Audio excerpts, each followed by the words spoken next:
esse lugar é gigante! É mesmo, né, Maju? Então o Natal mora aqui? Aqui mora um pedacinho dele.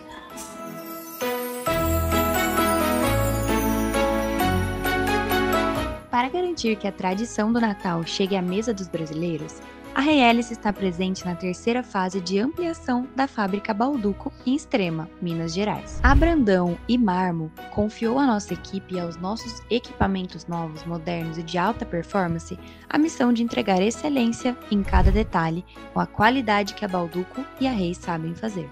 Tecnologia, confiança e compromisso, trabalhando juntos para levar mais sabor e tradição a milhões de lares. Então o Natal sai daqui e vai pra casa das pessoas? Isso! Você já tinha visto de onde saiu o Natal? Nunca tinha visto.